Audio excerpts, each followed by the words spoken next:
Assalamualaikum warahmatullahi wabarakatuh. Perkenalkan, nama saya Siti Muhayyaro dari program studi manajemen.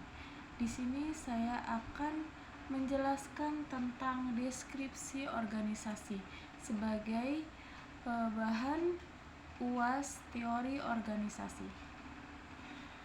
Kita di sini akan menjelaskan tentang deskripsi organisasi dari PT YMMA, Yamaha Music Manufacturing Asia, merupakan perusahaan manufaktur alat musik elektronik dan pro audio. Di sini ada jenis dan bidang usaha. PT YMMA merupakan perusahaan yang bergerak di bidang manufaktur alat musik elektronik dan pro audio.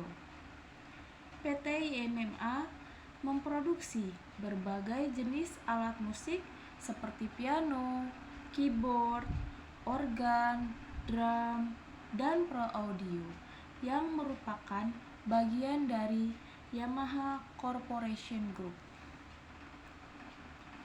Di sini ada struktur perusahaan PT YMMA. PT YMMA memiliki struktur organisasi yang terbagi dalam 6 departemen dan 39 seksi. Semuanya mempunyai peranan dalam menjadikan PT YMMA menjadi pabrik alat musik, elektronik, dan pro audio yang mempunyai daya saing nomor 1 di dunia. Di sini ada visi dan misi dari PT YMMA. Visi dari PT YMMA adalah menjadi pabrik manufaktur alat musik elektronik dan pro audio yang memiliki daya saing nomor 1 di dunia. Kemudian, misi dari PT YMMA yaitu salah satunya adalah mewujudkan dan melaksanakan kebijakan pada program stabilisasi produksi dan peningkatan efisiensi, peningkatan kemampuan procurement, pembentukan jaminan mutu tinggi, serta peningkatan nilai tambah yang tinggi dalam fungsinya sebagai basis produksi.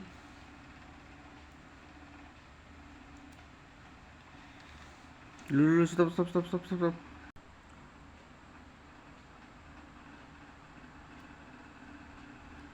Kemudian, pengaruh perubahan lingkungan. Apakah ada pengaruh perubahan lingkungan pada perusahaan ini? PT YMMA terbuka terhadap perubahan lingkungan. Sebagai bagian dari Yamaha Group, PT YMMA berkomitmen untuk mengurangi dampak lingkungan sepanjang rantai nilai dan berpartisipasi dalam berbagai inisiatif untuk pelestarian lingkungan global dan keanekaragaman hayati. Faktor eksternal. Faktor eksternal yang berpengaruh terhadap perubahan lingkungan pada PT YMMA yaitu sebagai berikut. Ada faktor politik. Di dalam faktor politik itu ada kebijakan pemerintah seperti perubahan regulasi, pajak, dan kebijakan fiskal bisa mempengaruhi operasional perusahaan. Yang kedua ada faktor ekonomi. Nilai tukar mata uang sangat mempengaruhi karena PT YMMA sebagian besar produk ditujukan untuk pasar ekspor. Kemudian ada faktor teknologi. PT YMMA harus lebih cepat dari pesaing dalam beradaptasi mengikuti inovasi teknologi. Kemudian ada faktor lingkungan hidup. PT YMMA harus menjalankan bisnis yang ramah lingkungan atau green business. Kemudian ada faktor hukum. PT YMMA harus mengikuti peraturan ketenagakerjaan, perizinan, dan regulasi usaha. Kemudian teori organisasi. PT MMA mengadopsi pendekatan modern yang mengintegrasikan prinsip-prinsip klasik dan neoklasik untuk mencapai tujuan organisasi. PT YMMA memiliki struktur organisasi formal untuk efisiensi, tetapi juga menekankan pada fleksibilitas, adaptasi, dan pemberdayaan karyawan untuk berinovasi dan merespon perubahan pasar. Kemudian adalah ini struktur organisasi PT YMMA. Nah, di sini yang tadi ada 6 departemen dan 39 seksi yang di bawahnya. Ada yang paling atas itu ada Presiden Director. Kemudian di bawahnya ada Production Department, PE dan QE Department, PC Department, Procurement Department, ada GA Department, dan Finance Department. Production Department ini ada banyak sekali, ada FA1, Final AC1, 2, 3, 4, MP1, Mechanical Part 1, 2, EP1, EP2, Electrical Part.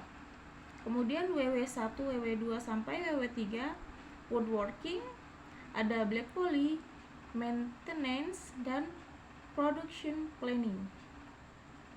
Kemudian di PE dan QE Departemen ini ada 8 seksi.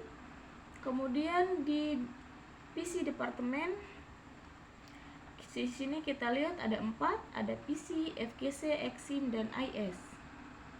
Kemudian Procurement Department ada 3 seksi, ada Procurement Control, Purchasing, ada Material Control. Kemudian ada GA Department, di sini ada kita lihat 3, 4, ada 7 section termasuk HCD. Kalau di luar biasanya disebut HRD ya. Di sini terus ada yang terakhir Finance Department. Ada 3, Cost Account, dan Internal Section. Kemudian budaya organisasi dan gaya kepemimpinan. Budaya organisasi dan kepemimpinan memiliki peran penting dalam mendukung produktivitas karyawan dan kinerja organisasi PT YMMA. Budaya organisasi yang kuat dan positif dapat menciptakan lingkungan kerja yang kondusif, memotivasi karyawan, dan meningkatkan kinerja secara keseluruhan. Kepemimpinan yang efektif juga berperan dalam membentuk budaya organisasi dan mengarahkan karyawan untuk mencapai tujuan bersama. Terima kasih. Assalamualaikum warahmatullahi wabarakatuh.